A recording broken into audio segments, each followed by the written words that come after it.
for me.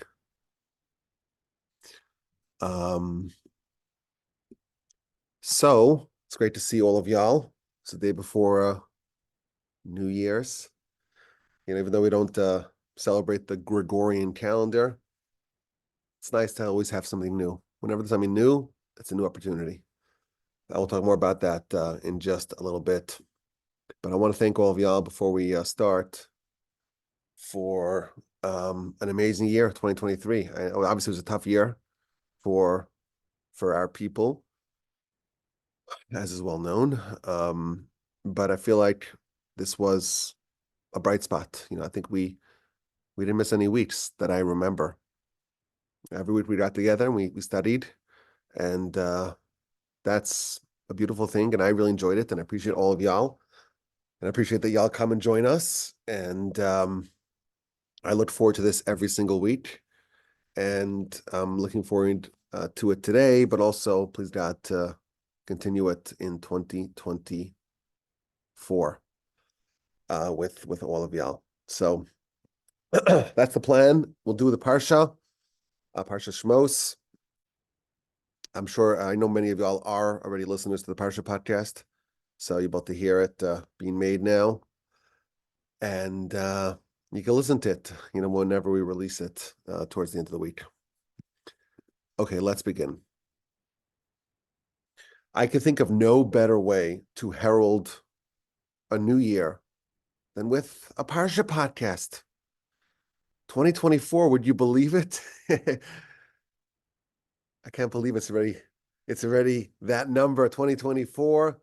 With the help of the Almighty, we succeeded in producing a new Parsha podcast each week in 2023. And we hope and we pray that we will be able to do the same in 2024. We started the Parsha podcast, I think, 2016 or something like that. And it's become a tradition unlike any other. And this year, it's year 8 of the Parsha podcast. And we have a theme. And the theme is to go deeper into the Parsha. We call it DAD, which stands for deep and deeper. To go behind the scenes, to get to the backstage of the Parsha. And we have the book of Genesis. That one we already finished with the help of the Almighty. It's a new book, the book of Exodus, the book of Shmos. It's Parshas Shmos with the help of the Almighty from the Torch Center in Houston, Texas. Of course, my email address is rabbiwolbe@gmail.com. Let's begin. The Jewish people are in Egypt. And when they got there, things were swell because Joseph was the viceroy of Egypt. And he was revered by the Egyptians. And when Jacob came, the famine stopped, and he too was revered by the Egyptians. But now it's a new generation, and the family of Israel is in Egypt. There's a new king who conspires and connives to depress and to destroy the nation. And he implements confiscatory taxes of enslavement. He condemns the people to work in back-breaking labor. And the nation displays remarkable resilience. The more they are tormented, the more they proliferate. The nation of Egypt is beyond contempt for the Jewish people. The more that they punish them and oppress them and torment them, the stronger they get. But they do whatever they can to embitter the life of the Jewish people. This is chapter 1 of Exodus. And it gets worse. Chapter 1, verse 15. The king, Pharaoh, he implements a policy of infanticide to kill all the newborn males of the Jewish people. And he begins by trying to reach out to the Jewish midwives. And he says, okay, when you see the baby being born, if it's a male, you kill them. If it is a female, you let them live. And the righteous midwives refuse. Instead, they give life to the boys, and they are handsomely rewarded for that. And then the final verse of chapter 1 is when Pharaoh, in a fit of crazy paranoia, he tells his whole nation, including the Egyptians, every male should be thrown into the river, and every female should be allowed to live. And Rashi tells us that Pharaoh's decree applied even to the Egyptians, because the stargazers, the fortune tellers, the clairvoyants, they told him that the leader of the rebellion, the one who will lead the Jewish people out of Egypt, he was born, but we don't know if he's an Egyptian or an Israelite. But we can see that he will indeed suffer with water. And therefore, Pharaoh enacted a decree: all males must be chucked into the river, Egyptians and Israelites alike. And of course, the stargazers were correct that Moshe will suffer with water, but that's with the sin of striking the rock and getting into water. That is what ultimately precluded Moshe from entering the land, but it wasn't this. He survived. Now, of course, chapter 2, Moshe is born. We follow the story of Moshe. He has a most curious birth story and upbringing. We're told about his parents. His father was a Levite. His mother was a Levite. And they have a child. And the child is good. The first thing we're told about Moshe. She has a boy, and she sees that he's good. And she hides them. She hides him for 3 months. And then she cannot hide him anymore. And she does something very surprising. She puts him in a little box, a little makeshift ship, little floating bassinet, and places him in the water. And then his sister, which is, we know her name is Miriam, she's watching him from afar to find out what will happen to him. And as Moshe is floating on the Nile in his floating bassinet, the daughter of Pharaoh goes to rinse in the Nile. And she sees the box, and she fetches it, and she opens it, and she sees the baby, and she has compassion and mercy on the baby, and she identifies the baby as a Hebrew. And then the sister of Moshe, she is there, and she says, let me go help you find a wet nurse. And the wet nurse should nurse the baby. Pharaoh's daughter adopts the baby. The actual biological sister of Moshe, he'll be called Moshe in a little bit, she goes and she finds the biological mother of Moshe to serve as the wet nurse. And indeed, Moshe is raised for the first part of his life by his mother in service of the daughter of Pharaoh, who adopts Moshe. After he is weaned, Moshe is given to Pharaoh's daughter, and he is raised in the palace. And the daughter of Pharaoh names him Moshe. Why? Because I pulled him out of the water. Now, let's focus first on verse 6. There's a conversation between Moshe's sister, Miriam, and now Moshe's adoptive mother, the daughter of Pharaoh. The sister of Moshe said to the daughter of Pharaoh, let me go and find you a wet nurse of the Hebrews, and she will nurse the baby. Why was it important to find a wet nurse of the Hebrews? So Rashi tells us something very interesting. The daughter of Pharaoh, she took the baby needs to eat. You can't go to the store to buy formula. She took the baby to all sorts of Egyptian wet nurses, and the baby refused to eat. And the baby refused to eat because the baby knew that in the future, this person, Moshe, will converse with God. And this mouth that will speak to God, it's not appropriate for this mouth to nurse from an Egyptian woman. That's what we're told in Rashi. It's a citation from the Talmud. So Moshe's a baby. He's 3 months old. And he's placed in a box. And his sister's watching. And Pharaoh's daughter comes and adopts him. And he has to eat. And she brings him to many different Egyptian women to feed the baby. And he refuses to eat because he says, listen, this is a special mouth. Moshe at 3 months old, by the way. It's a special mouth. I'm going to talk with God. I have to make sure that the only things that traverse this mouth, they have to be very righteous and very holy. So I'm not eating. He closed his mouth. He clenched his mouth shut when all the Egyptian wet nurses were offered to him. And then the sister of Moshe, Miriam, she says, I have an idea. Let's find a Hebrew woman. Maybe, in fact, the baby will nurse from the Hebrew woman. And indeed, that's what happened. She brings the baby to Yocheved. Yocheved is actually paid, we're told, to nurse, it's her biological baby, but to nurse the adoptive son of the princess. And indeed, that is the only way that Moshe agrees to eat. So this is a very interesting idea. And it raises, of course, some questions. Moshe is 3 months old. How did he know that he would speak with God? Was Moshe's greatness a fait accompli? Did Moshe have free will? Could Moshe have chosen a different path? Could he have failed to live up to his potential? Also, it's not clear what's wrong with nursing from a non-Hebrew woman. Is it not kosher? Is it any less kosher? So there's an idea that we see in several places in the literature about the importance of sourcing your food from holy and pristine and pure sources.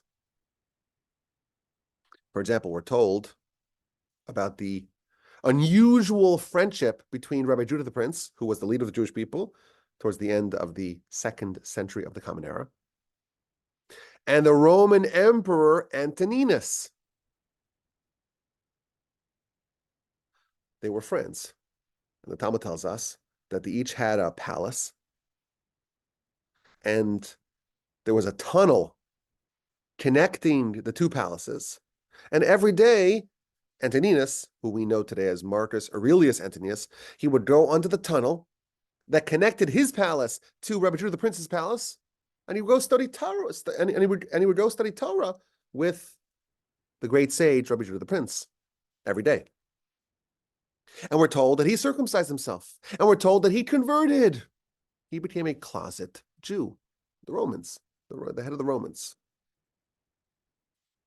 And the Midrash tells us the backstory as to what inspired this Roman leader to want to cleave to holiness.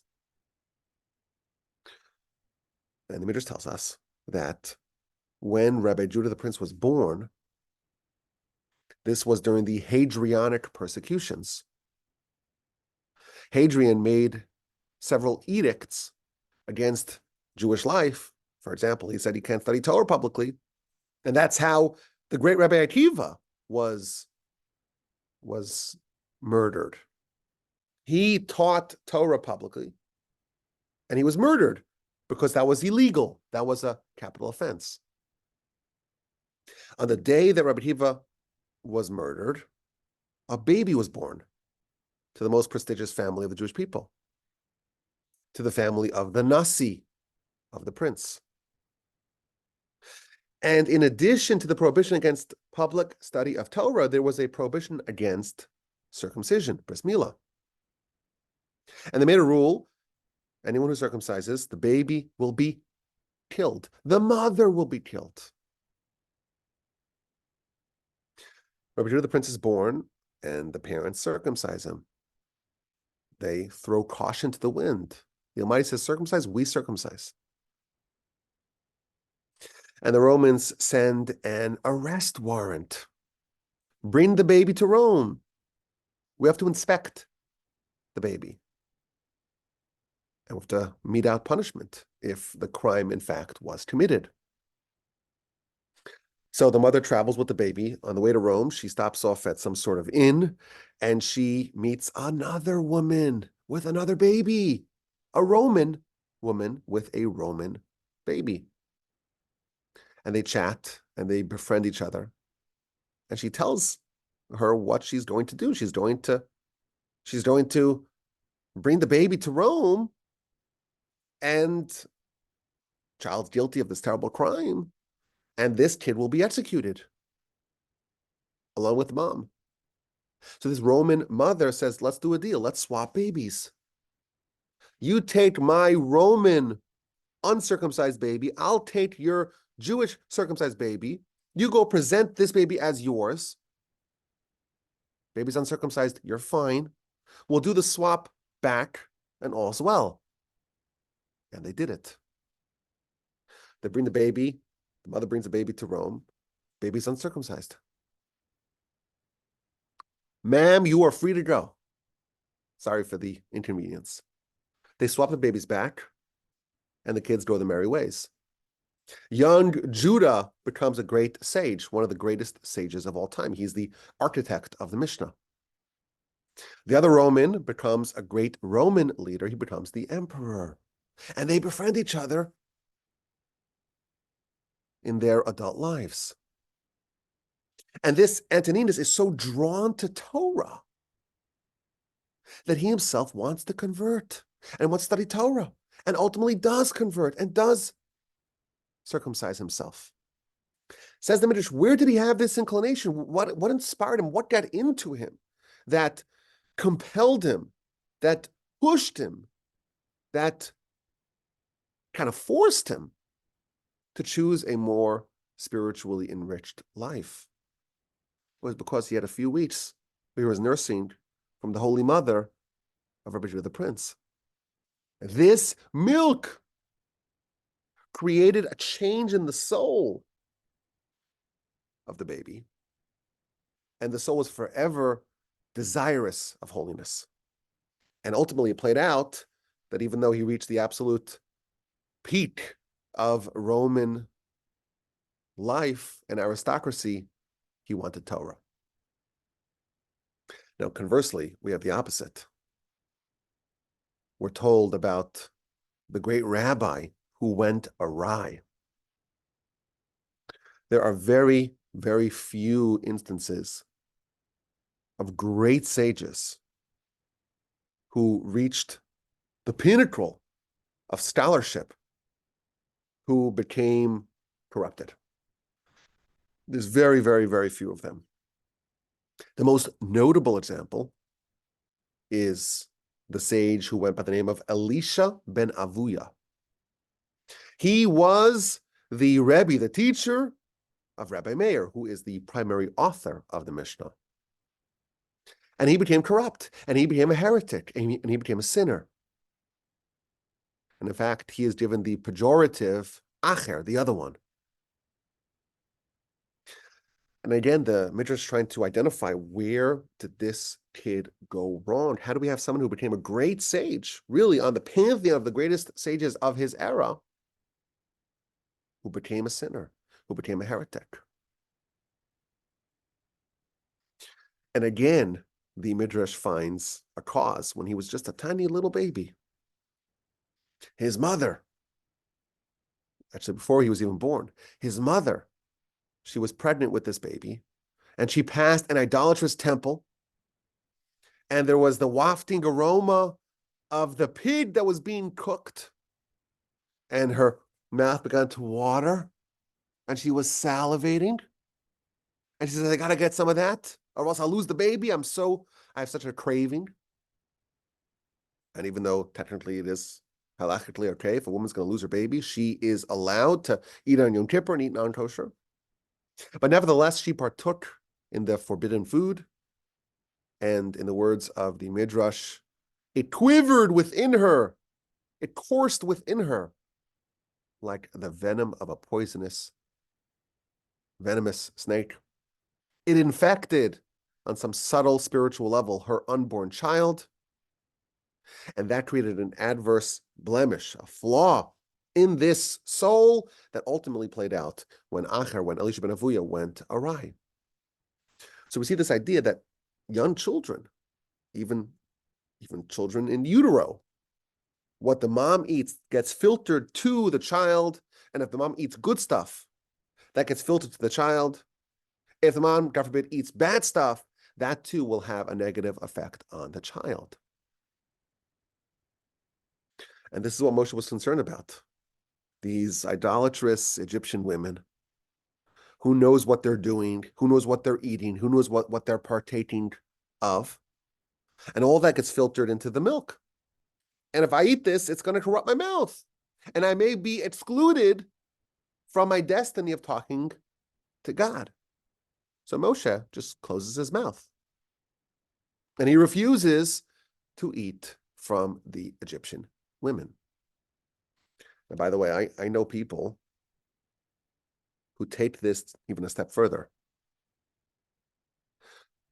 When they're pregnant or nursing, just like someone who is pregnant or nursing is advised to not do things that are harmful physically.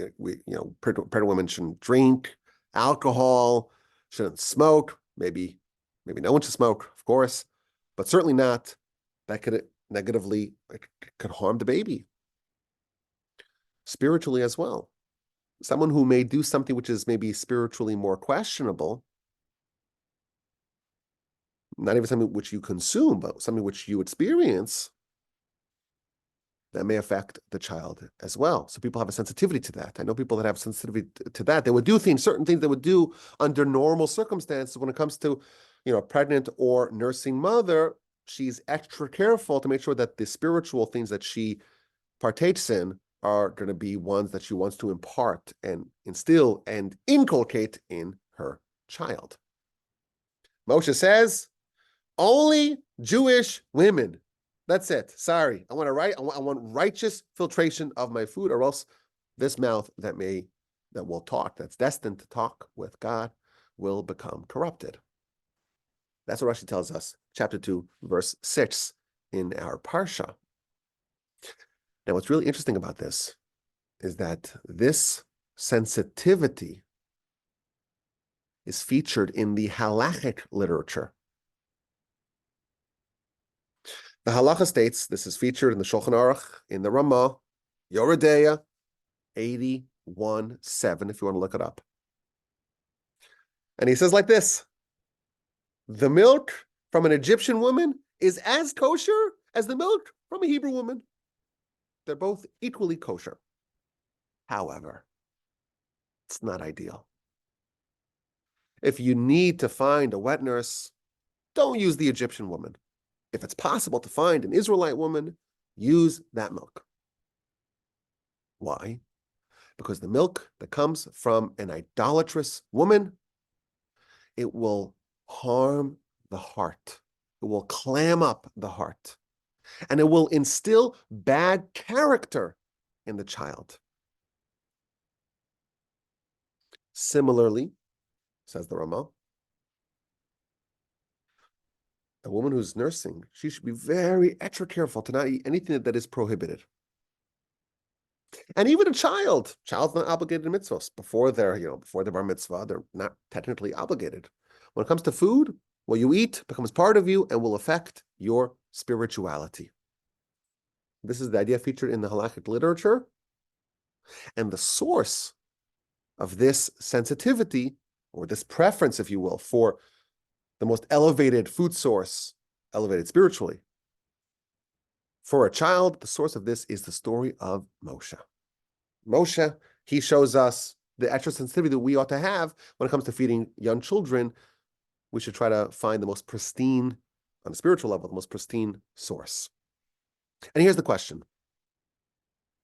We're told that Moshe had a very specific reason why he wanted to avoid the Egyptian milk. Moshe is not like everyone else. Moshe is the father of all prophets. Moshe is the one who is the highest level of prophecy, not just a prophet, but the highest level. He's the one who's going to give us all of Torah. He's the one who's going to have the ability to summon an audience with God.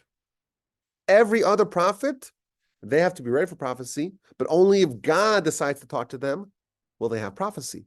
Moshe is the exception that he can summon prophecy.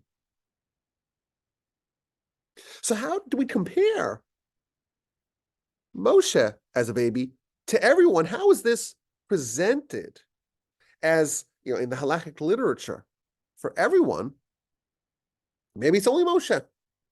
Only Moshe, who's really going to speak to God, he has to have that added sensitivity. But everyone else, after all, none of us, let me not speak for you. Most of us, I will say, don't anticipate that we will actually have an audience with the Almighty. Or do we? I don't know. Do we anticipate that we'll become prophets? Very hard for us to think in those terms. So maybe only Moshe. Moshe himself says, I'm going to talk to God. How can I eat this Egyptian milk? Maybe that's a sensitivity for Moshe and Moshe alone. That's the question the commentators asked. And there are two answers that I want to share with you for segment number 1 of this Parsha podcast. The first answer is that no, Moshe is not the only one who talks with God. Every Jew, every day, speaks with God. That is what prayer is. Prayer, we think of it as some sort of ritual that we do, some sort of religious exercise that we partake in. Prayer is us talking to God. And God hears us as much as God hears a prophet. The difference between us and prophets is not on our mouth, but on our ears, so to speak. When we talk to the Almighty listens. And the responses that we get, well, they're not going to be like a prophet's communication, dialogue with God. But our speech and our prayer, it goes directly to the Almighty. And therefore, just as Moshe spoke to God, we do the same. And that's a very powerful idea. We don't think of prayer in this context, in this format, but that's really what prayer is. Idea number 1. Idea number 2, this is a beautiful lesson about the attitude that a parent ought to have. When you have a child, you don't know what the upper limit, so to speak, of this child's potential is. What if you are the steward, you are the overseer, you are the parent of the next Moshe? When you have a child, every child is a potential Moshe, let's say, of this generation. And therefore, when it comes to a child, you have to realize the responsibility as a parent is to make sure that you do whatever can, that in the event that this child is destined to be the Moshe of this generation, you don't mess it up. The great Chazon Ish used to say that every child, actually, to be precise, almost every child, excuse me,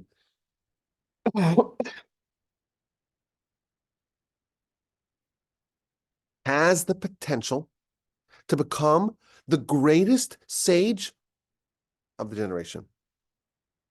If their abilities and their skills and their potential is deployed properly, almost every child has that ability. And therefore, how can you not account for that?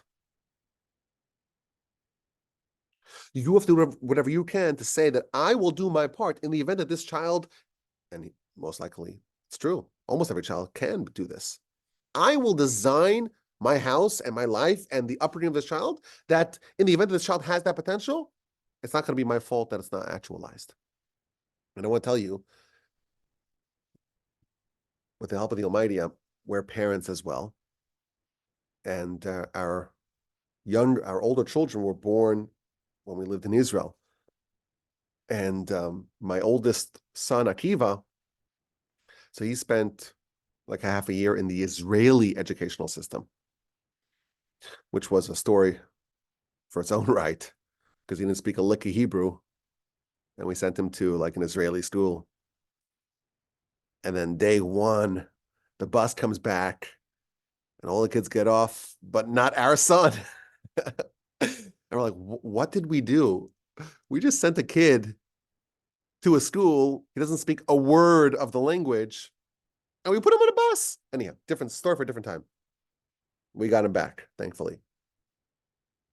But I'll tell you, the attitude of the Israeli educational system is this. We will do whatever we can with every one of our children under our stewardship to do whatever we can to develop them into potentially the next great giant of the generation. And I will say, the criticism is delivered here with love. The same is not true about what I've seen over here. The Midrash tells us that out of every 1,000 children that enter the academy, one of them should emerge as a real Torah giant. Now, the verse in Koheles, in Ecclesiastes, chapter 7, says, Adam echad, one man, me'elef matasi, from 1,000 I have found. And the Midrash says that if 1,000 students enter, grade 1, first grade, and they're studying scripture, well, maybe 100 of them will graduate to be able to study Mishnah. And out of that 100, maybe 10 will graduate to study Talmud. And of those 10, one will emerge who will become a great halachic arbiter, a great posek, a great sage who will illuminate the way for the rest of the nation. So one man out of 1,000 I have found. We have to design our system that all those 1,000 children are given the opportunity to become that one. And if, God forbid, there is an institution that out of every 1,000 doesn't produce at least one shining jewel, one crown jewel of the people, then they are not living up to their responsibility. And all 1,000 are potential ones, and therefore all 1,000 must be given the treatment, the Moshe treatment, to consider the possibility that they are that one. And if you don't strive for absolute greatness with everyone, with all 1,000, you won't have the one out of 1,000. That's segment number 1. Let's go on to segment number 2. After Moshe is being raised by his adoptive mother, he matures and he goes out. Chapter 2, verse 11, Moshe grew up and he goes out to see his brethren. And he witnesses and he sees in their suffering, vayar b'sivlosam.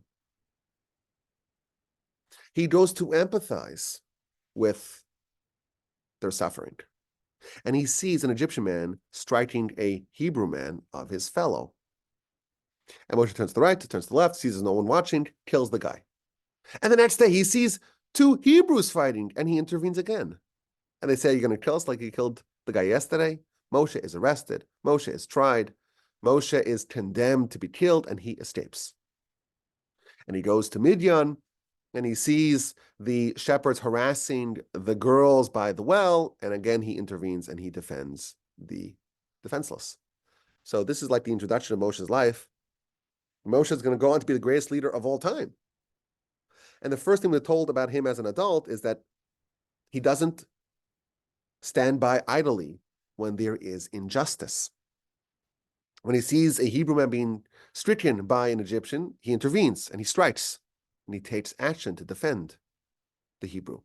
When 2 Hebrews are fighting, he does the same. He intervenes. He doesn't sit back and let the actions take their course. He goes to Midian and sees the female shepherdesses being harassed, and again, he intervenes. This is the introduction of Moshe, because this is this is the ground zero of the edifice of Moshe, of the greatest leader of all time. The foundation of his spiritual persona is that he does not tolerate evil. When he sees evil, he acts, he reacts. There's a very fascinating comment in Rashi. Chapter 2, verse 11. Moshe grows up and he goes out to his brethren. Vayar b'sivlosim, and he witnesses and he sees in their suffering. Rashi says, what does that mean? He sees in their suffering. He placed his eyes and his heart to feel their pain. Moshe empathizes with the people. They're suffering, they're oppressed, they're enslaved, they're tormented, they're marginalized. And Moshe, he's after all a prince, right? But he kind of leaves his ivory tower. He goes down and spends time, identifies, empathizes with his brethren, and he sees their suffering, and it pains him, it bothers him. Fast forward to the end of chapter 2, there's a change in the tide.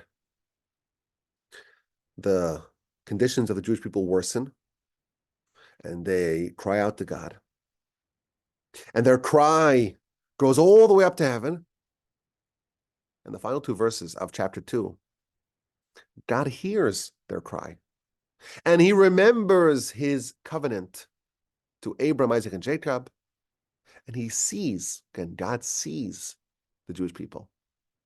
And God knows. If you compare the Rashi in chapter 2, verse 11, that displayed Moshe's empathy to the Jewish people, with Rashi to chapter 2, verse 25, that talks about God's empathy to the Jewish people, you find something fascinating. When Moshe saw the suffering, it says he placed his eyes and his heart to suffer alongside the Jewish people. In verse 25, it describes God's treatment of the Jewish people, his empathy, and it says the same thing. God's heart, so to speak, and God's eyes were placed upon the Jewish people. And this is a fascinating idea. Moshe, first thing we're told about him as an adult, the coming of age episode of Moshe's life, that he goes and empathizes with the plight of the nation. And Rashi tells us, again, Rashi's curating from the Midrashic and Talmudic sources. It says that he placed his heart and his eyes on the Jewish people.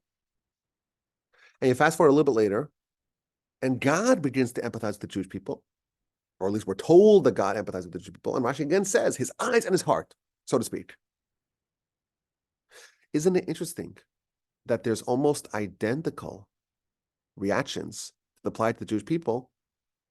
Moshe displays an empathy that we're told is his eyes and his heart, and God displays the identical empathy, his eyes and his heart. What this is telling us is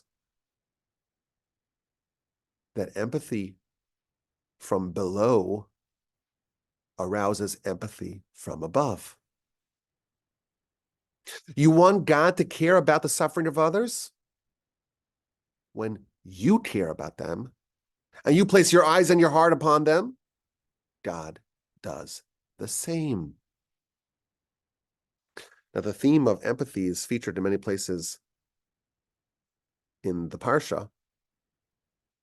Chapter 3, we have the very famous episode of the burning bush. Moshe sees a fire in the bush, and there's a fire, but the bush is not being consumed. And Rashi asks a funny question. Why is the presence of God in a bush? Why is it not in a cedar tree or a sequoia tree or a palm tree at least? Why a bush? And Rashi quotes a verse in Psalms chapter 91. Imo anochi batzara, God is with us in our suffering.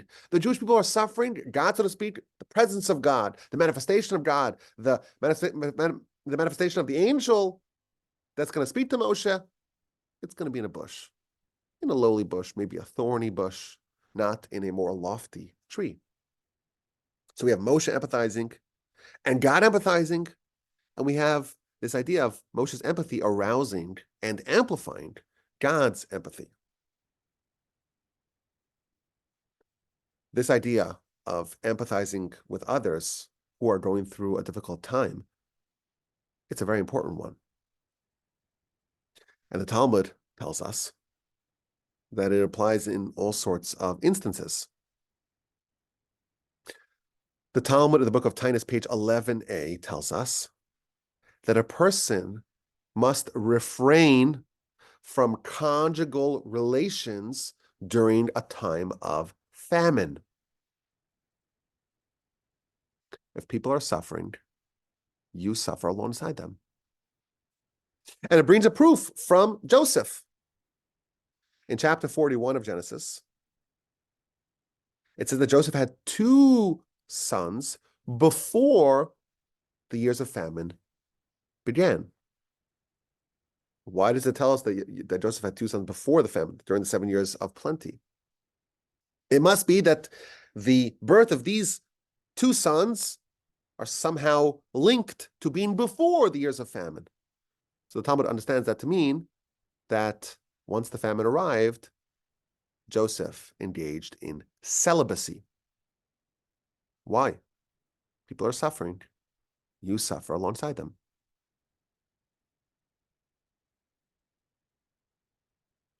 The Talmud continues and says something that gets a little scary. It tells us that at a time when Israel is in pain, and one person says, not my problem. I'm going to luxuriate because I can, because I'm not in pain. Says the Talmud, 2 angels come and they place their hands on this person's head. And they say about him, they classify him. This is a person who departed from the public. Everyone else was suffering, and they said, I don't care. When the public is comforted, they will not partake in it. Continues the Talmud, when the public is suffering, a person should not say, let me go to my house, let me eat, and let me drink, and there is peace to me. Rather, they should suffer alongside the public. And again, it brings another proof from Moshe.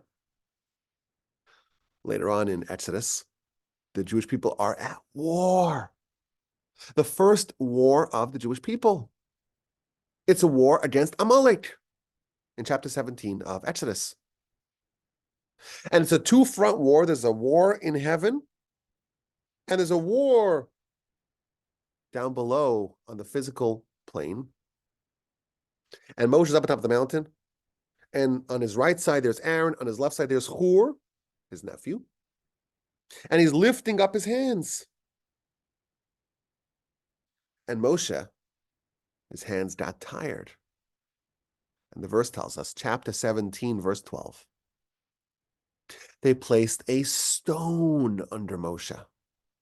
And he sat on the stone. Says the Talmud, wait a minute, Moshe's at the time he's 80 years old, he's leader of Jewish people, he's effectively a king. Get him a throne, get him a chair, put some nice carpets, place a pillow under Moshe. Why is Moshe sitting on a stone? Says the Talmud that Moshe's rationale was, the Jewish people are at war, they're in pain, I will be there with them. I will be alongside with them. I will empathize with them. I will be in pain as well. This is an idea that we see in our parsha, and we see it, of course, this is a characteristic of Moshe, but this is also a characteristic of great sages throughout our history. For example, during World War I, we know this is a 4-year war, and the Jews were all over, both sides of the war. The Jewish people were suffering. The great Chafetz Chaim, the greatest Jew of the time, he did not sleep in a bed for the duration of the war. You have a bed, you're an old man. the Jewish people are suffering, I'm not going to sleep in a bed.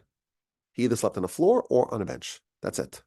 And he refused to use a pillow. Not because he didn't have one. He had plenty of pillows.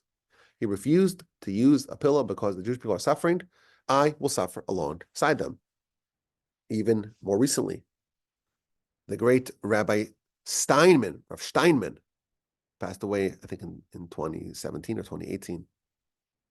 He was widely accepted as the greatest leader of his generation. When there was a war, he slept on the floor. Not because he did not have a bed, but because he said this idea, if the Jewish people are suffering, I will suffer alongside them. In the city of Brisk, the great Rabbi Chaim Soloveitchik, who was one of the great geniuses of our history, and the Talmudic method that he popularized, that he developed and popularized, that is the Talmudic method that's studied in the great yeshivos today. And in his city, there were several large and destructive fires that ravaged much of the city of Brisk. And many of the homes were destroyed, and particularly the poorer parts of town. And the great rabbi says, until every single house is rebuilt, I'm sleeping on the floor in the shul. Because you know the way it is, right? If the rabbi's fine and, okay, there's a few people, the poor people, the less fortunate, the less advantaged people that aren't really power players, if their house is not rebuilt, okay, the world doesn't stop, okay? The world doesn't stop. The world doesn't go on. The great rabbi says, I'm going to sleep on the floor here in the shul until every single home is rebuilt. I'm thinking, there's a war happening right now. And, we're in the United States. And of course, there's an uptick in anti-Semitism, and that's a serious problem. And of course, there are threats to Jewish institutions, and that's a serious problem. And of course, there's a lot of harassment of Jews online, and that's a serious problem. But how many of us had to run to bomb shelters in the middle of the night with our children to get there within a few seconds before potentially a rocket could hit our building? How many of our kids had to suffer the trauma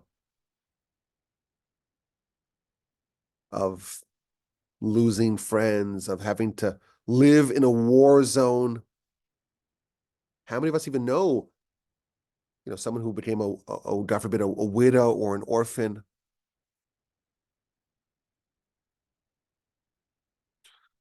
And you know what? You could say, listen, what can I do to help?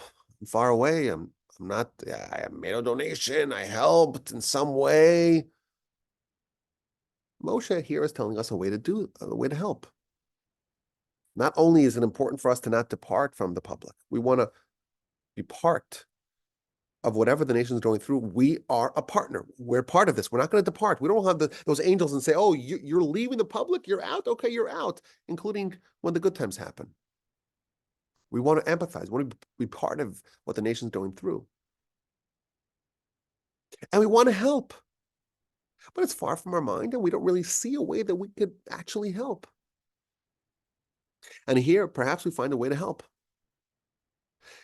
If your friend, if your brother is in a tough situation and you can't help them, we see from this story that when Moshe had sympathy on behalf of the Jewish people, and he placed his heart and his eyes towards them, and he cared about them, even though he couldn't really change there's millions of Jewish slaves. And even though the Midrash does tell us that he tried to lift Brits and help as much as he could, but he's not really helping. How could you really change? You can't really move the needle, one person. But he empathized with them. He cared for them. He suffered alongside them. He placed his eyes and his heart upon them. He carried their burden. By doing that, he aroused divine sympathy for them. Moshe placed his eyes and his heart upon the Jewish people. God did the same. And of course, God can help them. And we see there's a shift. End of chapter 2 of Exodus. God listens, God hears, God knows. And he appoints Moshe, and the process begins. And yes, it doesn't get actualized, not in this week's parsha. This week's parsha, there's a step forward, 2 steps back, because Moshe does come before Pharaoh and does say, send the Jewish people out. And Pharaoh says, no, I'll make the conditions worse. But actually, we know that ultimately that did contribute towards the acceleration of the Exodus. So the turning point of the Jewish people is in the end of chapter 2 of Exodus. And only later on do we see how this is the pivotal turning point. And what prompted that seems to be what prompted it is Moshe desiring to help them, caring for them, looking, seeing, witnessing in their suffering, placing his heart and his eyes upon the Jewish people. And that aroused and amplified divine sympathy. A lot of us are thinking, there's a war, but it's kind of old news. October 7th, that's a long time ago. And there becomes like a rhythm of war. And of course, every death is a tragedy. And we all feel the pain. It's all painful for us to see these, handsome, talented, brave, bold young men dying. And it seems like every day there's more fatalities. And, we think about how at least we're killing a lot more of the Hamas terrorists. And you know what? That's what happens in war. Soldiers die in war. It's important for us to empathize and to not forget about the pain of the individuals and to try to spend some time to think about the families that lost their husband, the parents lost their children, the people that underwent trauma, the people that are still in Gaza. Could you imagine what they're going through? And it's not just an exercise that is a noble and righteous one. I think this parsha tells us that empathy from below arouses empathy from above. And it's a very topical lesson for us. And I will tell you that I heard from a very serious person. Someone asked this person the question, what should we do now? Should we celebrate things? Should we make a bar mitzvah for our child? Should we make weddings? Should we make engagement parties? Should we go on vacations? There's a war. How can you go on vacations? And then he says, should we limit conjugal relations? That's the example of the Talmud. When there's a famine, people are suffering, you suffer alongside them. And I thought, well, that sounds like it's, maybe dangerous territory because, there's the downside to that. But I was surprised to hear that this very, very serious person was saying that this is an appropriate discussion. What are we trained to do during times of pain and crisis and tragedy? An ongoing pain, crisis, and tragedy? We're trained to think, I want to suffer alongside our brothers and sisters. And listen, of course, if someone's life is going to be derailed because they need a vacation and they need to have some decent food and they need to enjoy themselves or else they just won't function, then it's just negative. It's just harmful for them to try to withhold from that. But if someone is just living their life and they have nary a concern with what's happening with their brothers and sisters, that is not the Jewish way. And while we may think that what difference does it make? I'm far away. I have no sway. I'm not really the kind of person who's going to write to my congressman or go rally or go write something on social media. It's not my thing. We have the Talmud. The Talmud says is that the angels will pinpoint those who are saying, it's not my problem, not my issue. And they are excluding themselves. Very, very scary thing to be excluded, to be out of the camp of the nation. Now our nation is in crisis. We are suffering. And it's important for every person to consider this idea. We have to find a way to empathize, to feel the pain, to suffer alongside our brothers and sisters. In the shul, thankfully, they're saying the Psalms every day. And yes, they say one Psalm or two, maybe even three. And maybe it could be a bit more intense with more devotion. That's legitimate. But at least there's something. At least there's something. Some sort of sign in our daily lives that we are acknowledging that the Jewish people are suffering, and we want to take a part in that. We hope that 2024 brings salvation for the Jewish people. Of course, the Gregorian calendar is not something that we really celebrate. We follow the Jewish calendar.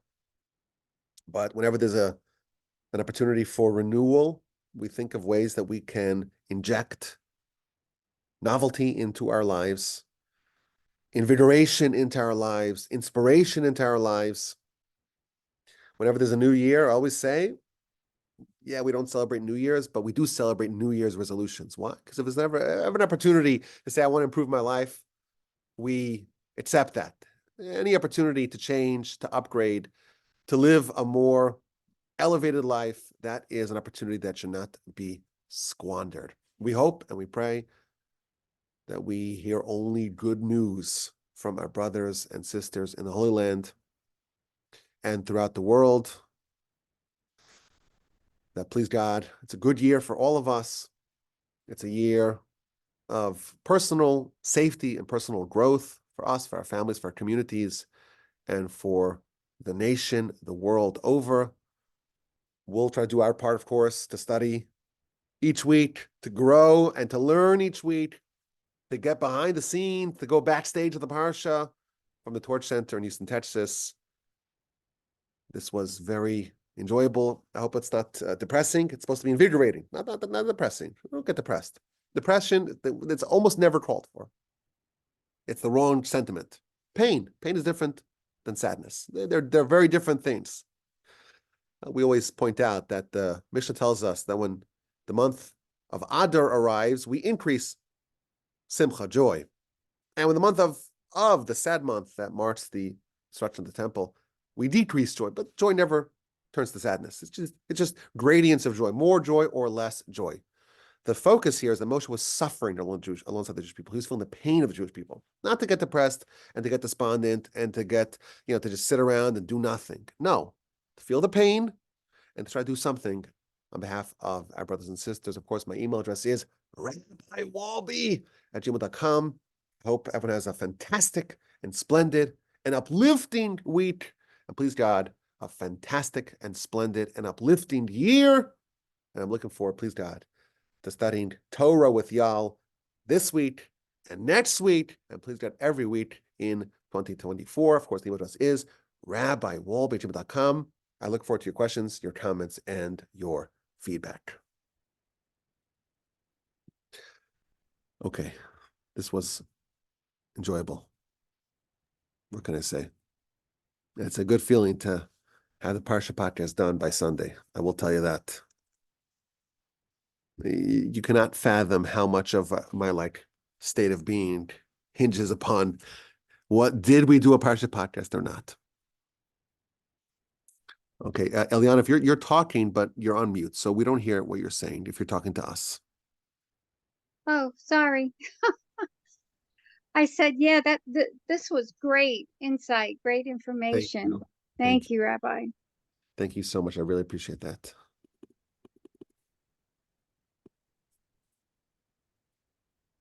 I read something the other day that talked about how this is, we look at people like Moshe and how he took action, and this is a time when our people have said enough is enough, and now we are taking an action, not that we never did, but we are taking action that the world can see.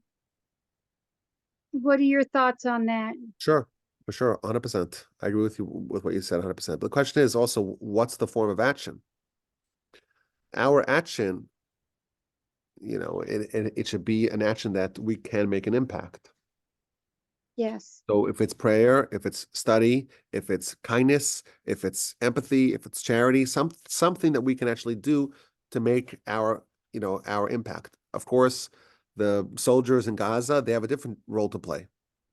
And the people Yes. that are on the ground have a different role to play. But we have to do what we can. Yes, and absolutely, it should transcend just the theoretical part. But the theoretical part matters as well, because a thought is also considered an action on some level. Yes. Yes. If someone takes 5 minutes to just think about the suffering of others, that's considered an action. Yes. Yes. I see. Thank you.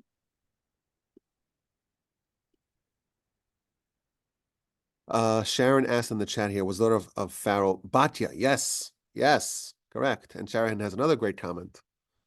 Wow, Sharon's really, really having great comments here. Similar to Naomi's husband who left during the famine of Moab. Yes, absolutely. So that's of course, the story of the book of Ruth begins when there was a famine in the land of Israel, and one family says, not my problem. I'm out of here. So yes. Yes, absolutely. Go ahead, David. David, either David. Okay. I see both Davids have their hands up. Fight it out. Slug it out, Davids. Oh, real quick on the info you talked about Moshe and the kosher nursing. How did that translate into his later life as he grew and was still in the household of Paro? How did he continue on with his kosher, clean diet? We don't know. We don't know. It's a good question. Torah doesn't tell us about that. I presume if when he was 3 months old, he had that sensitivity that endured, and he maintained that sensitivity as well going forward. That's what I presume, because we're not told otherwise. We're not told like this or like that. But I would imagine if he had that when he was only 3 months old, certainly he had that when he was more mature. That's what I would surmise. Go ahead, other David. One of my favorite things about the Torah is how every time you read it, you see something that you didn't see before. And I won't admit my age and say how many times I've read this Torah portion, but I thought of something I think I've never thought of before, or a question I've never thought of before. At the time she adopted Moshe, was Pharaoh's daughter married? And if so, or if not, who was the father figure? Who was Moshe's adopted father? It's a great question. So first of all, there are a few different opinions as to what exactly the daughter of Pharaoh was doing by the water.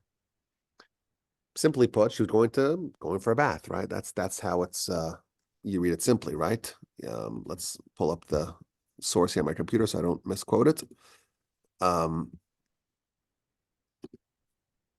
Okay, so Exodus chapter 2, we have verse 5. So the daughter of Pharaoh goes lirchotz, which means to wash in the water, alayar. So why was she going for a bath?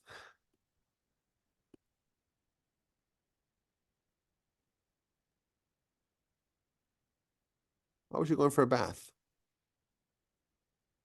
Purification. Would she know about that would that even apply to her? So I thought Rashi brings it down, but Rashi apparently does not bring it down. I saw in the book that you recommended, the Midrash says that she had before this had scorned the pagan ways of the Egyptians and her father, and had already taken upon herself, the Jewish teachings. Yes. Yes. Yeah, so that's what the Midrash says. The Midrash says is that she was going to kind of purify herself in the form of like a ritual bath, like a mikvah. Lirchotz, I found it in the Midrash here. Lirchotz midilule beisavia, to cleanse herself from the abominations, which means the idolatry of her father's home. So she was obviously a very, very special woman, and she had a certain predisposition towards righteousness. I don't believe we have any record of her being married at that time, but we do know the Talmud does say this, and it's actually hinted to in scripture. She was married. She was married to Caleb. Remember Caleb? We don't actually meet him until much later on in the Torah, but he's one of the two spies, the two scouts that maintained their righteousness when everyone else became, swept into the narrative of the spies, of the 10 spies. He stood fast. And we're told that Caleb actually married this princess. So she converted, she joined the Jewish people, and she was married to Caleb. But that, I think, happened subsequently. Now, Sharon in the chat, Sharon's on fire in the chat. She writes that Miriam was married to Caleb. The answer is that both of them were married to Caleb. It's not clear if it's at the same time or subsequently. It doesn't say that. But we're told that Caleb was married to Miriam. And we're told that Caleb was married to Batya, or the daughter of Pharaoh. When that happened, was that simultaneously? We don't know, because we're told that Caleb was one of the people that entered the land. So he outlived Miriam. So probably married her subsequently. That's correct. Hur was Miriam's son. Correct. So Caleb was not married to Batya at that time. Now, the Midrash does say that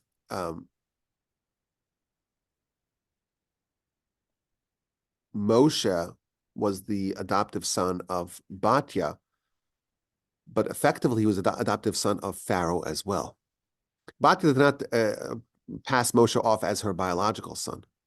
She was adopted, and that was accepted by Pharaoh. Pharaoh signed off on that, which is, the beautiful irony of the whole story is that Pharaoh actually raised his future nemesis in his own home. There's a healthy dose of irony there. It makes the story that much more amazing that if an unmarried princess brings a son into the world at the time where Hebrew baby boys were supposed to be killed. I mean, it just adds a level of miraculous, whatever the word is. It makes it that much more miraculous that it happened, and that Pharaoh raised him as his son. It's really, it'd be like Hitler having a daughter and finding a Jewish kid and raising him. It's the most unexpected place. Right. Most unexpected thing. And that's a theme, by the way, with redemption. Everyone thinks that they can figure out how redemption will happen. It's the most unexpected. So it's almost like the hardest thing in the world to figure out. Literally the last place you would think would come from is from the actual house of Pharaoh. Okay, but Pharaoh didn't know that he was a Jewish child. Of course he didn't know. The Midrash does talk about how Pharaoh almost wanted to kill Moshe because Moshe took his crown and put it on his own head. I'm sure, David, did you read that part in the Midrash? Yes. That Moshe was so smart. Pharaoh's lap, and he takes his crown and puts it on his own head. Yeah, there you go. The hot coals. There you go. Yeah, this is a crowd. I have to up my game here, because everyone here knows that I can't come in and I got to deliver good stuff for y'all, because otherwise, if any flaws in the arguments and the presentation will just right away be wrapped. Yeah. So the Midrash tells that, he put the crown on his own head, and Pharaoh's like, whoa, this kid wants to take over my throne. And they made like a whole challenge. Do you want the gold, or do you want the hot coals? Does he just want shiny things, or he actually has some visions of grandeur? And Moshe went for the gold, but then the angel pushed his hand and made him grab the coal, and he ate the coal, and that's why he got a speech impediment, because he ate the coal and that burned his mouth. That's what we're told in the Midrash. Yeah, but Yeah, very fascinating. Go ahead, Mary Lou. You said that they don't have children during famine. Correct. And how was Jochebed in utero when she came into Egypt? Ah, good question. What a good question. Very, very, very sharp question. So I'll tell you what probably is the answer. See this? Good question. If you count the 70 souls that entered Egypt, it's only 69. So Rashi quotes from the Talmud that, well, there was Yocheved. Yocheved, the mother of Moshe, she was born between the walls, like right when they enter, which is again another example of the divine plan, where before the nation even enters, like the mother of the Redeemer is already born. It's almost like the plan, everything's set in place. We only see this post facto. Everything's set in place for the redemption, even before the actual malady was foisted upon them. But here's the answer. The Talmud does give an exception. The Talmud does say that when there's a famine, even though it's prohibited to engage in conjugal relations, there is an exception. If someone doesn't have any children, then they would be exempt from this. They would be exempt from this. So it's possible that Levi, the father, Levi and his wife, we don't know the name of his wife, so they didn't have any children, and therefore, or they didn't have any, let's see, did they have children? Maybe they did have children. That would answer my question. Miriam and No, Miriam would be a grandchild. The question is, did they have the 3 sons? They did have 3 sons. So chapter 46, verse 11. So this Mary Lou's question gets even sharper. Don't tell me that they had no children, because the verse does tell us that they had 3 sons, Gershon, Kahas, and Merari, the 3 sons of Levi. So maybe the answer is like this. The halacha states that the minimum amount of children that a person has to fulfill the mitzvah of procreation, of pruvu, be fruitful and multiply, is 1 son and 1 daughter. Levi had 3 sons, but 0 daughters that we know of. So maybe he would still be allowed to procreate because he still has a mitzvah to have a daughter. You like it? It'll work, I guess. It'll work. It'll work. could But it then the also question is, but what about could- Joseph? Joseph had 2 sons. How come he refrained from procreation during the times of famine? Good question. That's a good question. Do we know for sure Joseph had no daughters? Maybe he had daughters that we just don't know about, because it's possible daughters were not always told all the details. So maybe Joseph had daughters that just weren't mentioned, and therefore that's why he refrained, whereas Levi did not. Wow, what a clever question. Now, I will tell you, I was thinking about it a bit more. When the Talmud says, let me find it over here. The Talmud says that during times of famine, people should refrain from procreation. The exception is, what's the exception? Chasuche banim. Chasuche banim. So what does that mean, chasuche banim? It means people who want to have children. So procreation, conjugal relations for procreation purposes is permitted. Okay. Those without children. That's how they translated it over here. Those without children.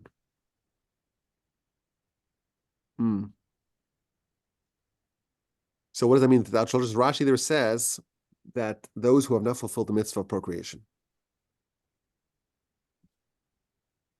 This has to be the answer, Mary. I'm sticking with this answer.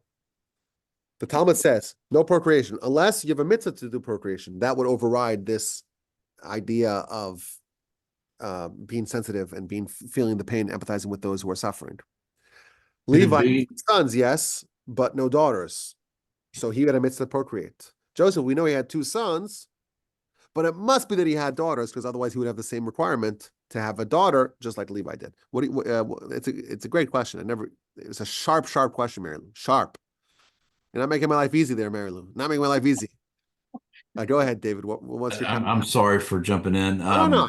This is Could it be that when Yocheved was born, yes, there was a famine, but the Jewish people, the children of Israel were taken care of because of the food that had been provided for them by Joseph. So her people weren't suffering. Yeah, but the world was. Sure. And Joseph people weren't suffering either. The question is Joseph and Levi, But they have different behaviors. But Joseph also wore a crown of Egypt, so he had to be. Joseph had he had two personas. He had the Jewish Joseph and the Egyptian Joseph. Joseph had more responsibility. That's an interesting answer. Okay, I just discovered something that's made everyone here very, very happy.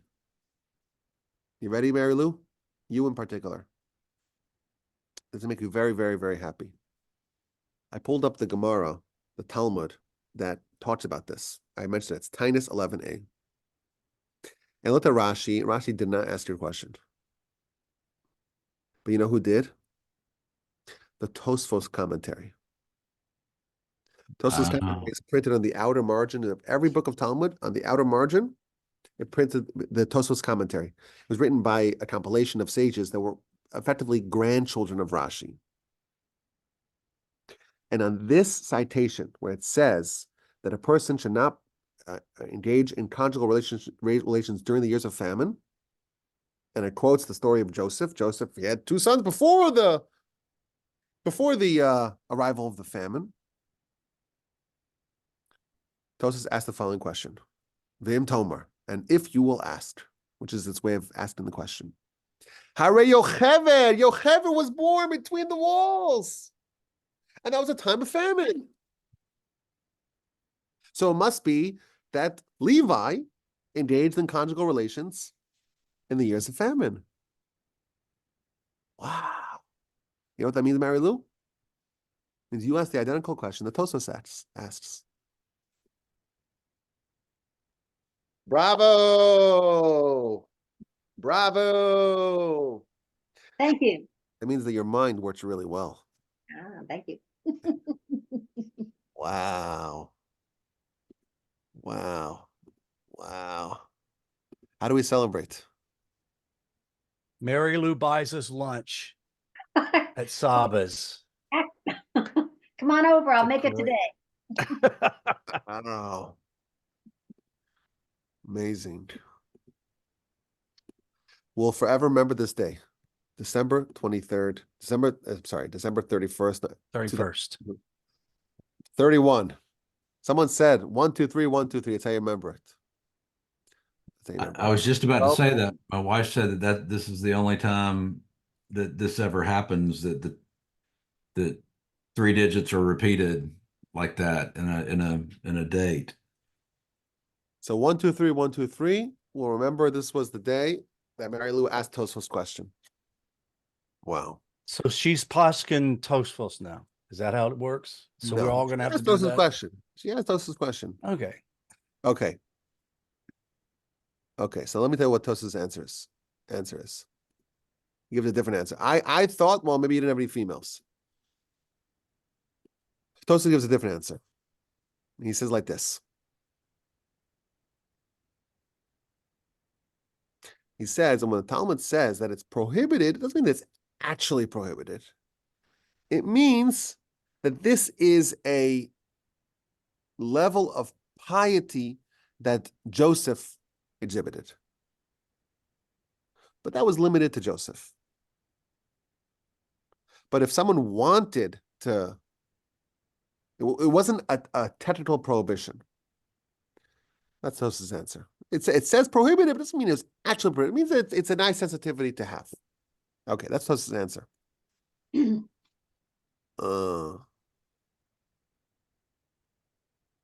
Wasn't the best answer. I don't know. Well, I'm not going to argue on Tosfos because that's. Me neither. I was always trained. You take the sages of yore. You take them very, very seriously. Oh, I got another question. Oh, wow. I just thought of something amazing. Okay, go ahead. Wow. Sorry, you got me into like this question. I'm following the rabbit hole here. There's another difference between Joseph and Levi. What's another difference between Joseph and Levi? So we speculated maybe Joseph had a daughter. That's what I said. Maybe Joseph had a daughter, and therefore he fulfilled his mitzvah. I speculated. I made it up. But now I realize there's another difference. What's the other difference between Joseph and Levi? Very, very important difference. Very important difference. Very important.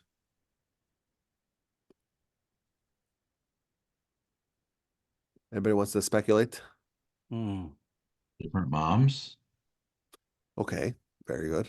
But why would that make a difference to their requirement to procreate? I don't know. Doesn't seem like it should make a difference, right? No, it doesn't. It seems like if anything, the difference would be to have more descendants of Rachel, but that would mean that he should be procreating. So yeah, so I don't know if that would make a difference. Yeah, it wouldn't. So wants to say he has the gift of prophecy. Who has the gift of prophecy? Levi or Joseph? They're both very righteous. Levi and Joseph, they're both, very serious people, right? So, and we imagine that they're both living up to the proper behavior, right? So yeah, Joseph has prophecy. But the question would still be if the proper behavior is to refrain from procreation or conjugal relations during times of famine, why didn't Levi do that? That's the original question. So I'll tell you what I was thinking. Joseph was outside the land of Israel. Levi was inside the land of Israel. Now, why does that matter? Here's why it matters. The Ramban says that before Sinai, the Jewish family, not the Jewish nation quite yet, the Jewish family observed the Torah when they were inside the land of Israel, but not necessarily when they were outside the land of Israel.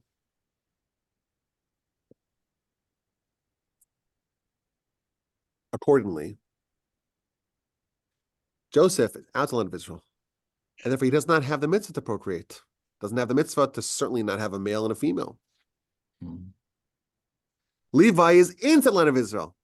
And therefore, again, according to the Ramban, who says that there's a difference between being inside the land and outside the land, vis-a-vis keeping the Torah before it was commanded. After it's commanded, it's universal, right? But before it's commanded, they only kept it in the land of Israel. So maybe Levi was in the land of Israel, he has to procreate because he's in the land of Israel, he has to have a boy and a girl. So he's allowed to procreate during times of famine. Joseph, he's out the land of Israel. And therefore, out the land of Israel, they didn't necessarily keep the whole Torah. And therefore, for him, the appropriate thing for him to do was to refrain. Do you like that one, Mary Lou? Much better. I buy that. You buy it. Okay. I concur. Everyone's persuaded. Everyone's persuaded. Okay, I missed some comments here in the chat.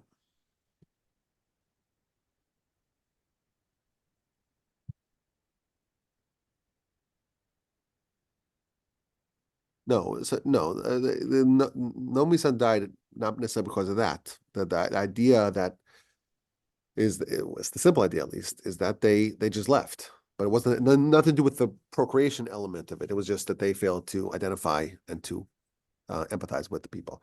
Go ahead, Mike. Your hand was raised. It's like your hand's like Moshe. It's like, oh, my hand's getting tired.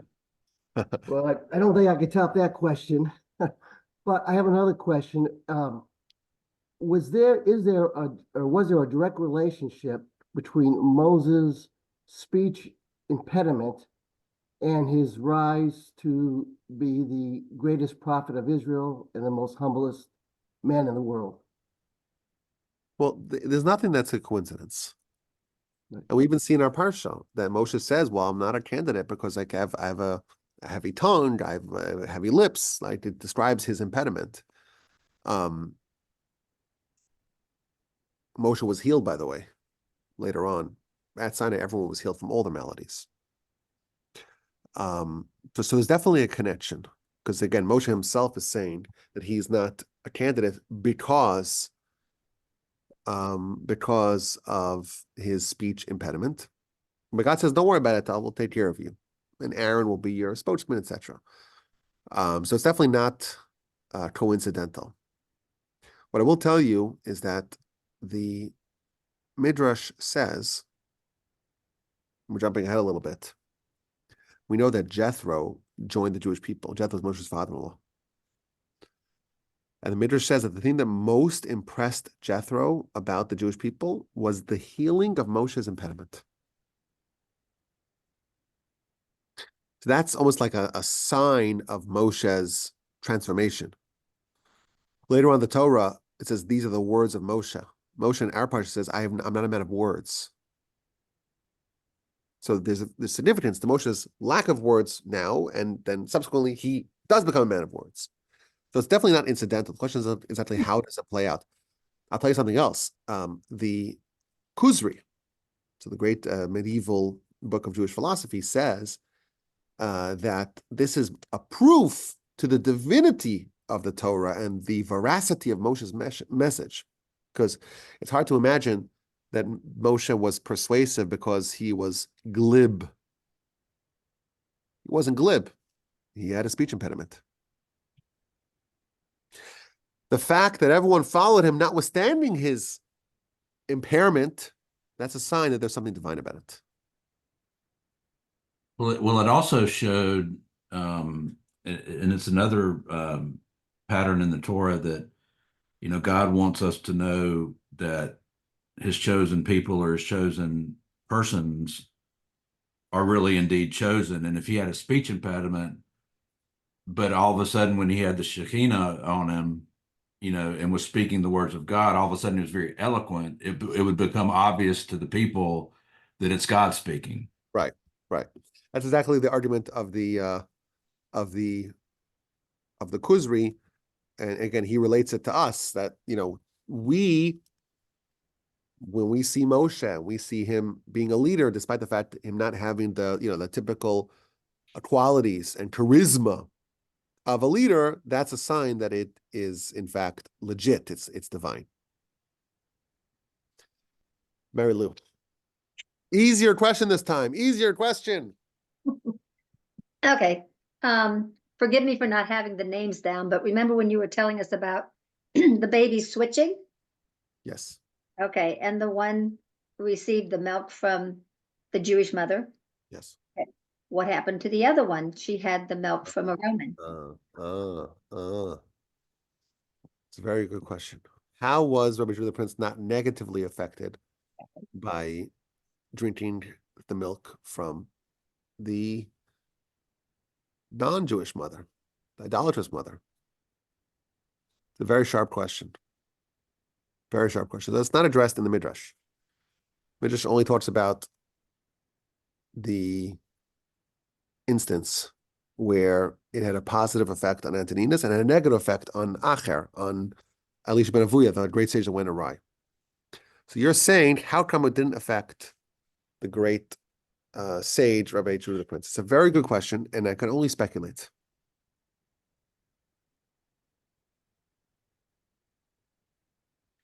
Here's what I'll speculate. If you look at the pre-birth narrative of Jacob and Esav, the verse tells us that the mom, Rebecca, she was having a difficult time. And she went to go speak to the prophet. And the prophet tells her, you have two kids within you, and they're going to fight, and they'll always be at each other's neck, and the older one will ultimately be submitted to the younger one. Now, Rashi notes that verse. Rashi notes that when it says that there's two nations within you, it's not spelled the way typically the word nations is spelled, which is goyim. It's spelled instead geim, which means proud ones. So Rashi comments, there's a little bit of a difference in how the word is pronounced versus how it's spelled, which is always going to catch Rashi's attention. And he tells us, based upon the Talmud, that there was a dual message from the prophet. A, there's two nations within you, but there's also two proud ones within you. There's two very accomplished people within you. And the Talmud says, is that really referring to Esav? Hard to say that he's a proud one by the Torah's standards. It's actually referring to Esav's descendant, Antoninus. There's a prophecy foretelling the future descendant of Esav, Marcus Aurelius Antoninus. And he's the proud one. What this means is that Rabbi Judah, and the other one, by the way, is Rabbi Judah the Prince. What this means is that Rabbi Judah the Prince is very similar to Jacob. He's like the embodiment of Jacob, and his partner, Antoninus, is like the good version of Esav, what Esav could have become. Accordingly, the question that you asked, you could ask that about Jacob as well. Jacob spent 20 years with Laban day and night. How is he not affected? Jacob lived his whole life together with Esav. How is he not affected? Jacob was in such close proximity. He was in the same uterus as Esav for 9 months. How is he not affected? Evidently, there's something about Jacob that is resistant to forces that would typically imperil and endanger other people. He is able to avoid it. He is able to not be impacted by it negatively. And if that is true with Jacob, that is perhaps also true with Jacob's descendant and someone who is very similar to Jacob, we're told, Rabbi Judah the Prince. So just as Jacob is able to avoid the negative effects that would really harm everyone else, same thing, Rabbi Judah the Prince. That's how I would answer your question. You buying it? Do we have another alternative? No, I buy it. I think this is the best. I do have another alternative. I think this is better. Okay. So let's It's a good one. It's a good one. I think it's a great question, and I think there's room to study it, because one of the themes of Jacob's life is that he seems to be impervious to the influences of others. He tells Esav, I lived with Laban for 20 years and I did not learn a single one of his bad habits. Most of us were around someone for a half hour, we already learn all the bad habits. So It's there's like something- it rolled off his back. I mean, it was there, Yes. but it. Yes. And I will tell you, I'm saying this could be a whole study on its own. Your question is really a whole study on its own, because Rabbi Judah the Prince is someone who's very similar to that. We're told Rabbi Judah the Prince, the Talmud tells us, his self-eulogy, in effect. He was the richest Jew in the world and the greatest Torah scholar in the world, which is a very, very unique combination. Only happened a few times. Before he died, he lifted up his 10 fingers and said, I have never partook or gained physical pleasure from any physical delicacy in the world. Again, the richest person in the entire nation. He was someone that never partook in the physicality. If that is his trait, it's possible that that is something which is deeply embedded within him. And even as a youth, he didn't partake in the physicality. If this is his most outstanding quality, he didn't partake in the physicality. Maybe even when there was flawed milk, it didn't influence him because he didn't partake in it. Yeah. Good job. Ah, thank you. Okay, who else wants to chime in here? I'm fascinated by Caleb because he seemed, unless my genealogy is off, which I'm not even sure I understand the genealogy, he had a thing for older women. It seems like if he was marrying the daughter of Pharaoh and Miriam, it seems like they're way older than him. But how do we know that for sure? Let's say, let's just imagine that Caleb is the same age as Miriam. How do we know that that's not true? I mean, how do you prove to me that Caleb and Miriam are different ages? Well, I'm trying to figure out who Caleb's father was. It seems like, just looking real quick online, it seems like he may have been non-Israelite. No, he's from the tribe of Judah. So So he's definitely part he's of, like Judah's grandson or something. I don't know. I don't know. That's what I was trying to figure out, is how he connected to Judah. But anyway, it probably But doesn't. how can we prove that he was not the same age, let's say, as Miriam? Because Miriam was 86 at the time of the Exodus. Who's to say that Caleb was not also 86? Know that No for one. sure. I just assumed he was the next generation, but that's an assumption. Listen, when they left, they sent 12 elders of the people to go scout the nation. That was the year after the Exodus. So, however old he was at the time of the Exodus, when Miriam was 87, that's when he was sent to go scout the nation, to scout the land. That's a good point. Yeah, and he already had. He was viewed as the later, or at Think least about it one this way: of the he leaders of already the had tribe. Bezalel ben Uri ben Hur. The year after the Exodus, Caleb had a great grandson. Okay. How do we know that?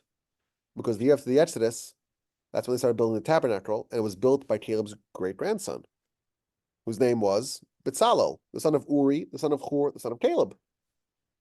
So, and he was 13 years old. So he already had a 13-year-old great grandson at the time he had a 12-year-old great grandson at the time of the Exodus.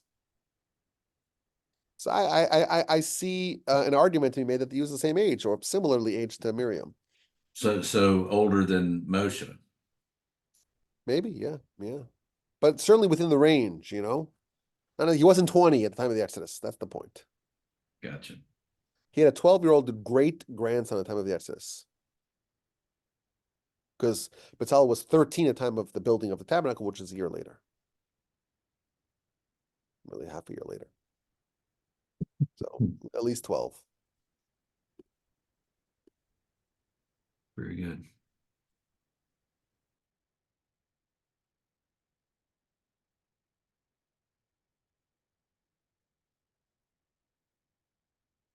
Okay, who else wants to chime in here?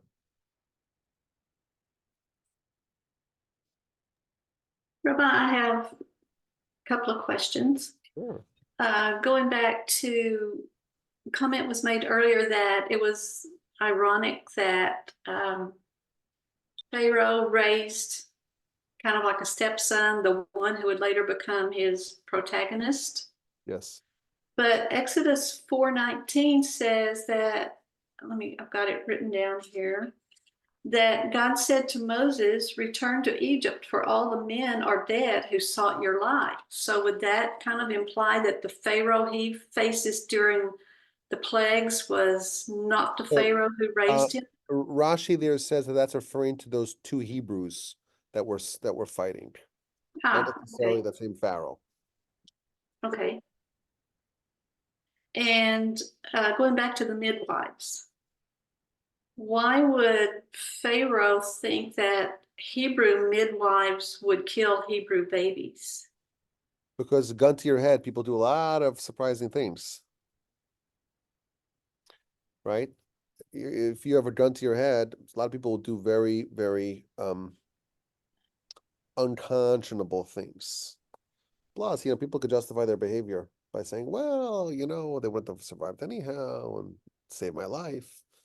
So not that it would be justified, but people are persuadable sometimes with violence. And that, I guess, was the argument.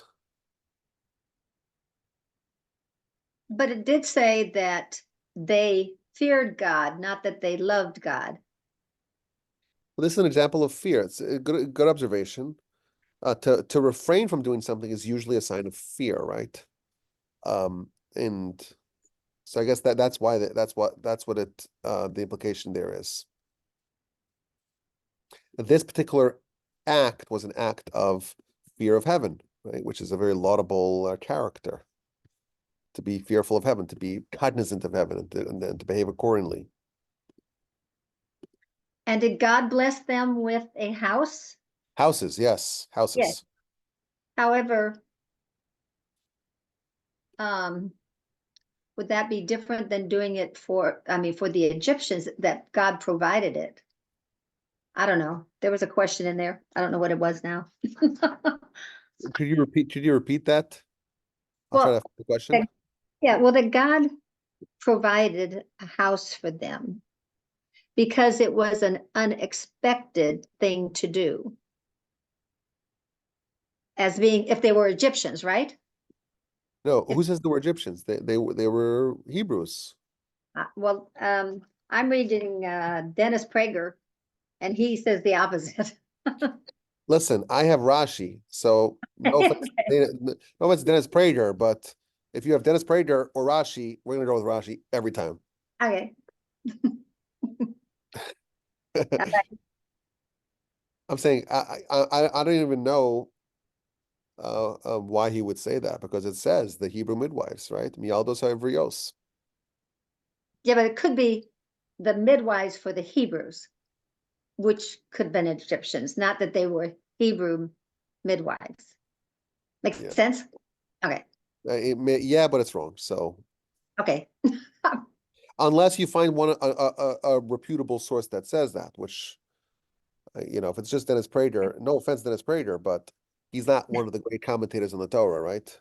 I Gotcha. think if I remember right, because I've read that before too from his commentary. I think he gets there through just reading the language of the Torah and thinking that if they were Hebrew midwives, they wouldn't be able to defy Pharaoh.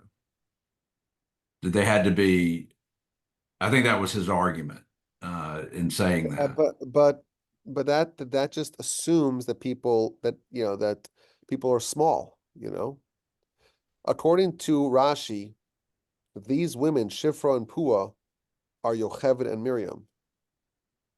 And the houses, what are those houses? Doesn't say what the houses are, right? The houses are the house of priesthood, the house of being a Levite, and the house of the monarchy. And they come from these three, these three houses come from these two women. Because the Kohanim and the Levim come from this family, from the family of the Levites, Moshe, Aaron, and Yocheved is the mother of Judah, right? From the family of Judah. That's the monarchy. So it's metaphorical.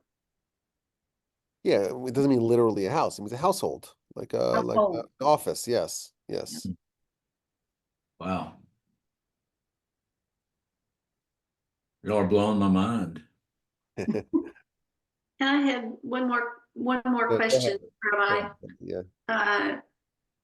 What is Rashi's source that the two midwives were Yocheved and Miriam? Okay, that's a good question. It's usually a midrash or a Talmud. That's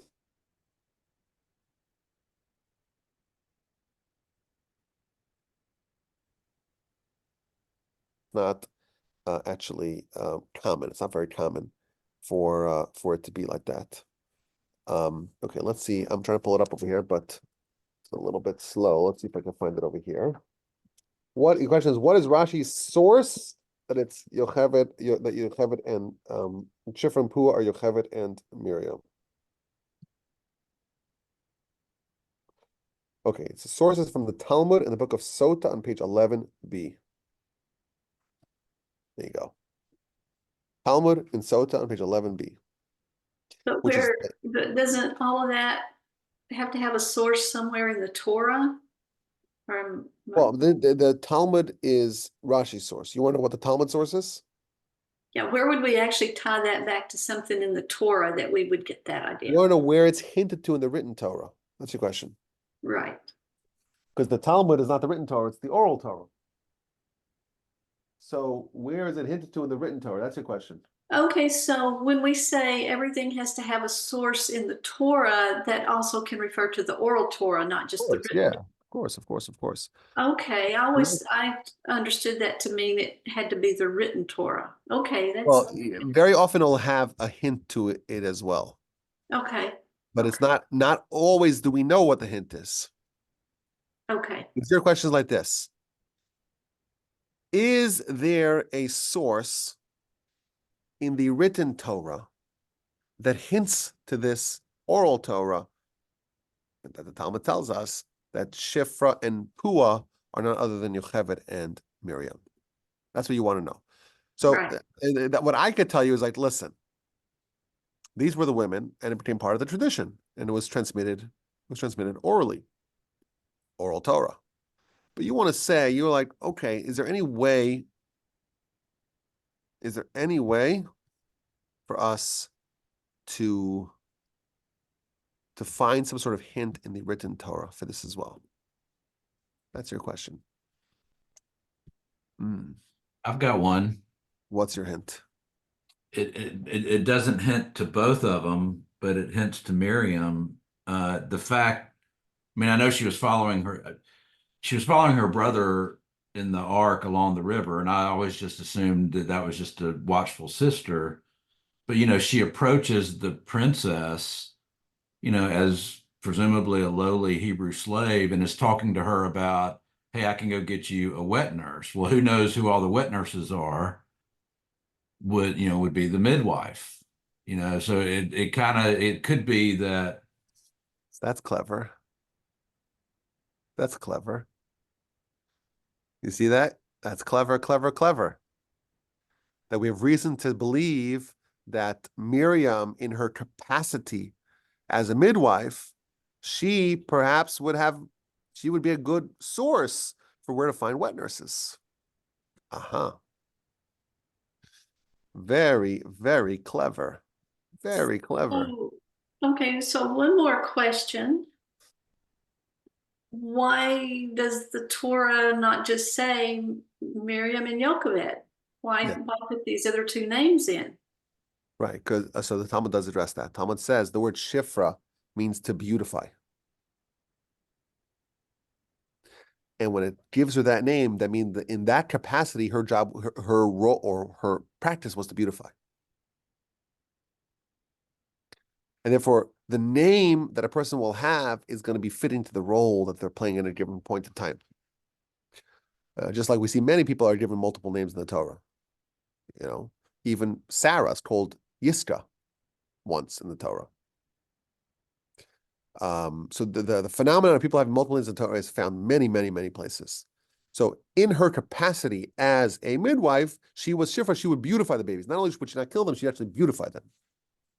Alternatively, Talmud says, Shifra, the word peru, peruvu, to be fruitful and multiply. Fruit is a pri. Shifra is from the same root as fruit. The Jewish people were fruitful in her times. That's Shifra. And the word pua, the Talmud has that same question, because the word pua means to comfort. She will comfort the baby. Alternatively, pua is a term for speech.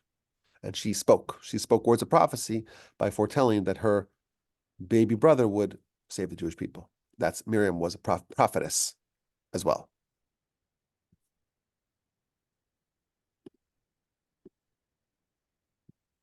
But you want some sort of hint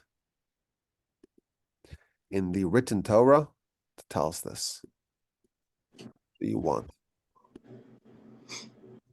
In the Baal Turim, it says the midwives. The gematria of this word is 489. It's equivalent to that of Jochebed, daughter of Levi. Yeah, I was actually looking for the Baal Turim. I couldn't pull it up over here because that's the place to find it. Yep. Yeah, the Baal Turim very often does that, where he takes the written Torah and the oral Torah and shows you how you'll find a hint for the oral Torah into the written Torah. You want to repeat that again, Nathaniel? Yes, the gematria of the midwives. Ever familiar with the term gematria here?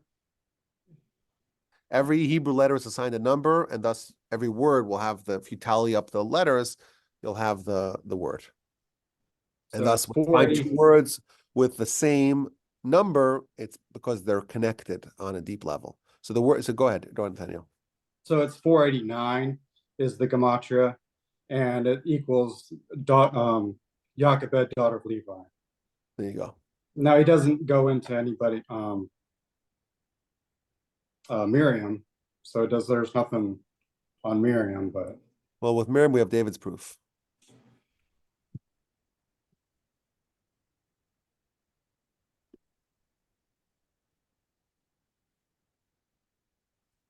Yeah. And I would tell,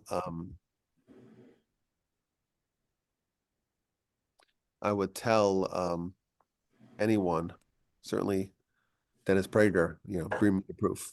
Yeah, before I discard Rashi, got to be very careful with that.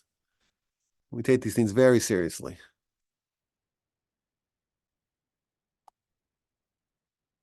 Now again, if there's another reputable source, sometimes you have like Rashi and Ramban, they disagree, and therefore both sources for us are reputable. We're not going to take a side. But just to say I want to spitball and speculate, and if it's going to violate the opinion, it's going to violate the opinion of Rashi. Something you got to do with gravity. Okay, who else wants to chime in over here?